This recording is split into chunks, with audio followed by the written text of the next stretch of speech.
Stop crying. Stop with the tears. Don't cry. Pick yourself up. Stop with the emotion. Don't be a pussy. Don't let nobody disrespect you. Be cool and be kind of a dick. Always keep your mouth Nobody shut. likes a tattletale. Bros come before hoes. Don't let your woman run your You life. a bitch. What a fag. Get laid. Do something. Be a man. Be a man. Grow some balls.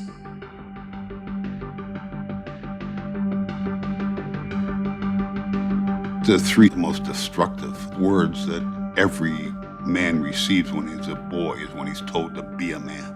We've constructed an idea of masculinity in the United States that doesn't give young boys a way to feel secure in their masculinity, so we make them go prove it all the time. Within their peer group culture, each of them is posturing based on how the other boys are posturing, and what they end up missing is what they each really want, which is just that closeness. In good times, guys are like really close to each other, but when things get a little bit worse, you're on your own. From middle school, I had 4 really close friends. Once I kind of went into high school, I struggle finding people I can talk to because I feel like I'm not supposed to get help. Our kids get up every morning. They have to prepare their mask for how they're gonna walk to school. A lot of our students don't know how to take the mask off. What is it you don't let people see? Almost 90% of you have pain and anger on the back of that paper. If you never cry, then you have all these feelings stuffed up inside of you, and then you can't get them out.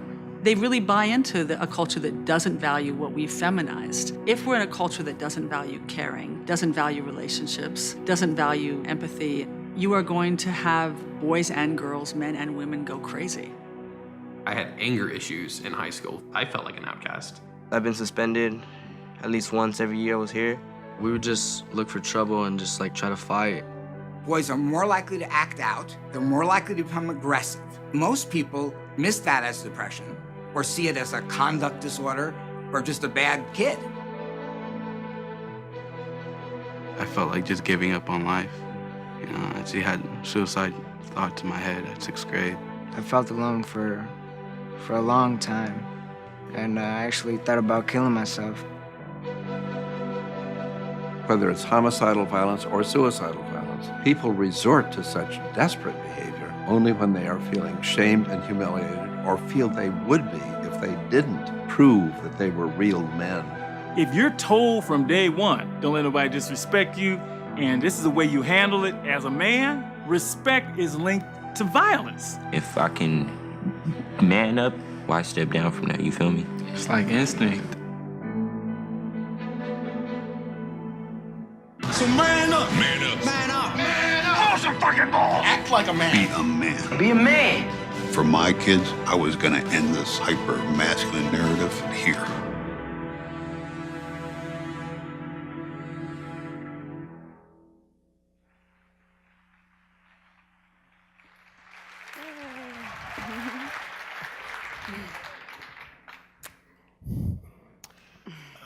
So welcome. Thank you. When we first had reached out to Jennifer, I had seen this trailer and was just so moved by it. And we had said, I had given her the date of the conference, and she had said, well, that's around my due date. Comfy. But I can make it, I think, as long as the baby agrees.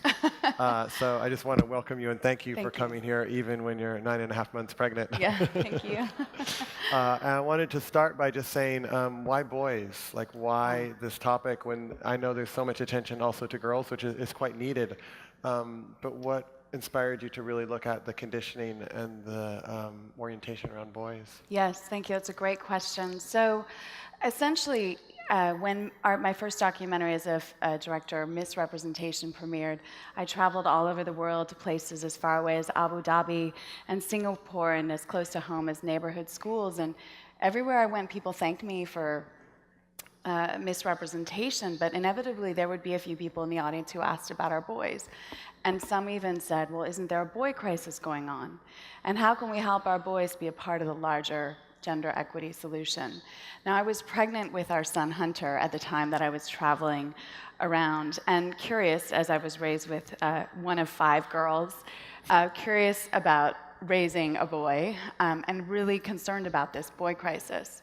So we started delving into the research, and what we found was that compared to girls, boys were more likely to be prescribed stimulant medications, boys were more likely to be diagnosed with a behavior disorder, boys were more likely than girls to be expelled from school or kicked out of school or fail out of school, more likely to binge drink, more likely to commit a violent crime, and boys were more likely to take their own lives. And I was extremely concerned to be bringing a boy into this world that could be one of those statistics, but also needing this boy to be a part of the larger solution. Yeah. And so, and I have another boy that'll be here any day now. Keep coming. Huh? And so it's been an incredible journey, and we just felt like we needed to turn the lens from girls onto boys. Right. We're in this together, right? Yeah. All of this, everything that's going on with girls, men need to be a part of that solution. Right. Everything that's going on with boys, women need to be a part of that solution. Right. Thank you. And for the many people out there who have young people in their lives, which my guess is a lot of us do, whether it's a parent or a grandchild or a friend or nephew or a niece, what are one or two things from your research that you might guide us in being a little more conscious about how we speak to boys or how we even relate to boys? Is there one or two nuggets? Yes, well, we really have to deconstruct this limiting narrative that our boys have been fed, that their value lies in power, control, dominance, and aggression.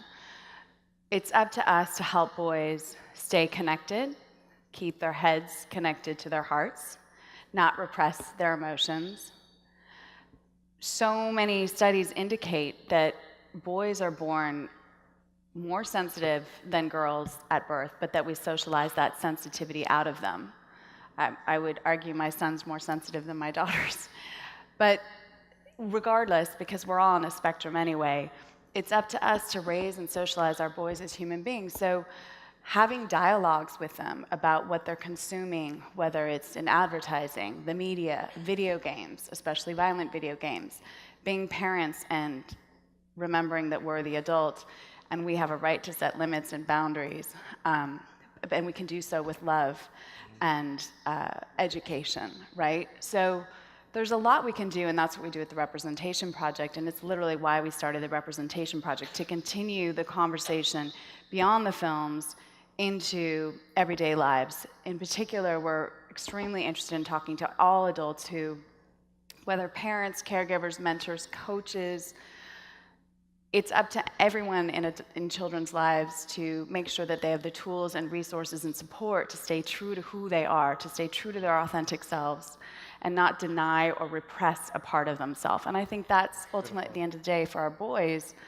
that's what's going to kind of be the tipping point of change, is if we can support enough young boys in staying true to who they authentically are, staying true to their empathic, natural beings. Right, which sometimes is sensitive and vulnerable, and a lot of things that the conditioning doesn't provide a lot of welcoming space for. Exactly. Yeah. Yeah. And so how did you, because you were an actress. Yeah, briefly, after business and then you decided to switch roles. Yeah. And was there a turning point in your life? Nothing against being an actress, of course, but no. Was there a turning point in your life where you felt like, hold it, I've got something to say, yes, and I need to change my life? Was there like an aha moment, or is it just kind of a gradual shift into this new role of making kind of social change films? You know, I happened into it. Essentially what happened was when out of Stanford Business School, I was, yes, go GSP.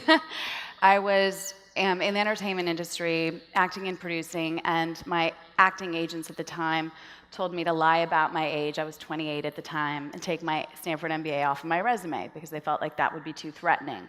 I didn't do either, but I started to question this culture, right? And the normalization of gender roles. And what I noted, obviously, is the lack of power and agency of women, not only in front of the camera, but behind the camera. And in particular, the underrepresentation of women in positions of power and influence in the industry.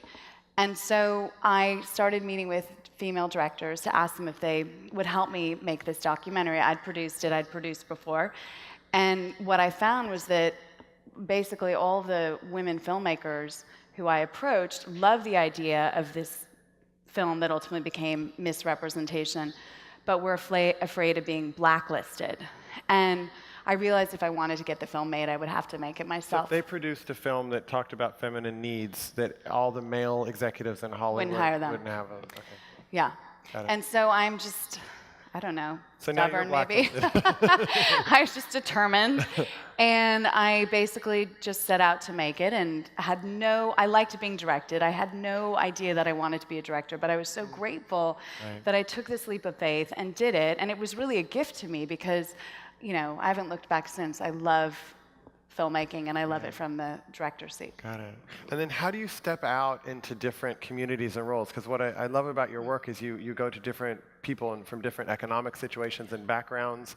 And how do you engage them in a way? Because I could see some people would see you and have this have this perception of like, oh, her husband is Gavin Newsom. She lives this easy life. She doesn't really sensitive to these issues. Sure. And so you have to connect to these different people. Do you find that challenging, or how does that? So I've my whole life, I feel like, has been dedicated to women's and girls, and now increasingly family issues, poverty issues in particular. I lived in Africa and Latin America when I was both in high school and college, and ultimately worked with indigenous communities both in Africa and Latin America, helping them to create microenterprises. And I've always been very focused on others in that regard. So I think, you know, my stint as an actress unfortunately colored people's representations of me, hence misrepresentation, right? For all of us. And so it's not hard for me, I don't think, to put, I mean, look, everything's relative, and it's, of course, I haven't walked in the same shoes as this person over here or this person, but if you come from a place of curiosity and you come from a place of gentleness and love and empathy, it's, I think, you know, if you're just yourself and honest and raw. I mean, I had to be very raw when we interviewed the young men who were juvenile offenders in San Quentin. I told them about my own loss, where I lost my older sister a few days before my 7th birthday, and I blamed myself for her death. And I share that because that they ultimately were accused of committing these violent crimes and sentenced for life. And I think it shocked them that this, you know, blonde lady who was, you know, interviewing them had a similar story. Was perhaps in the wrong place at the wrong time, but wasn't punished the way they were, because clearly it was an accident, but theirs was probably an accident too.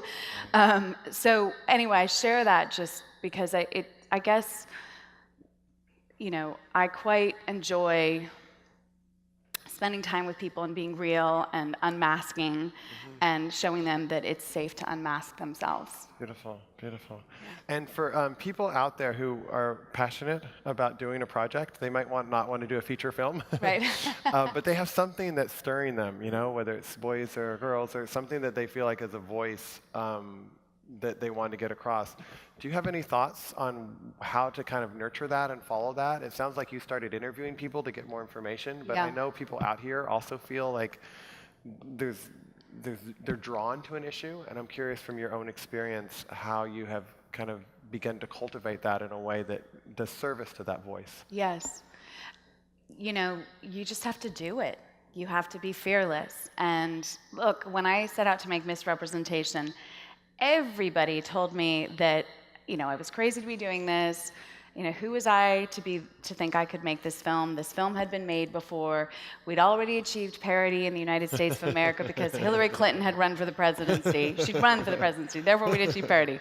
That we had bigger problems overseas, and I'd lived overseas, and I said, well, hang on, it's all relative. We have problems here in the United States that we need to deal with. And so, I just think, you've just got to overcome all the obstacles and the naysayers if you really, really, really believe in the story that you want to tell, and you just have to do it. And as long as your passion and purpose are aligned and you're doing it for the right reason and you're not doing it to make money, because you don't make money in documentary film, it'll happen, and you'll start attracting the right people. You'll attract some of the wrong people. Hopefully you'll learn that, from those mistakes. I've made so many mistakes. But that's just part of life, right? That's the journey. Yeah, beautiful. Now, for people who want to watch the entire show, yes. Masculivin, do we have any updates yes, on how everybody can watch the entire? Yes, the entire feature. So iTunes, March 8th. It's going to be available on iTunes, Netflix, beginning of April. And every day, somewhere in the world, there's screenings of The Mask You Live in theaters, semi-theatrical settings, in schools, in corporations, in nonprofits, in military and government organizations. All that information, if you want to host your own screenings or find the nearest screening to you, is at the representationproject.org website. Great. Wonderful. Thank you for everything and the work you do. Thank you so much. Thanks.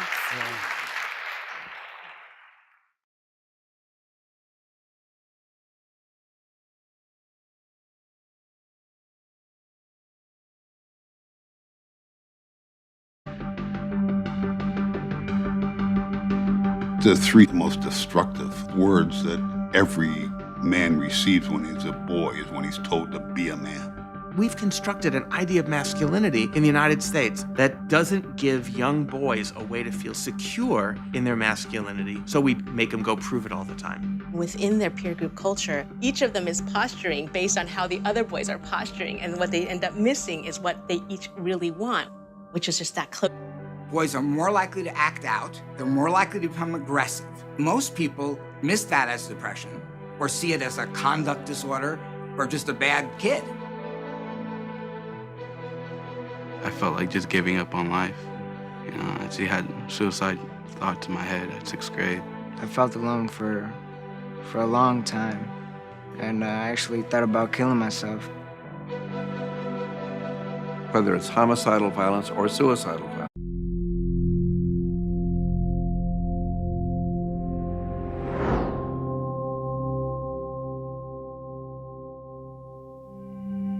Stop crying. Stop with the tears. Don't cry. Pick yourself up. Stop with the emotions. Don't be a pussy. Don't let nobody disrespect you. Be cool and be kind of a dick. Always keep your mouth Nobody shut. likes a tattletale. Bros come before hoes. Don't let your woman run your life. You bitch. What a fag. Get laid. Do something. Be a man. Be a man. Grow some balls. Closeness.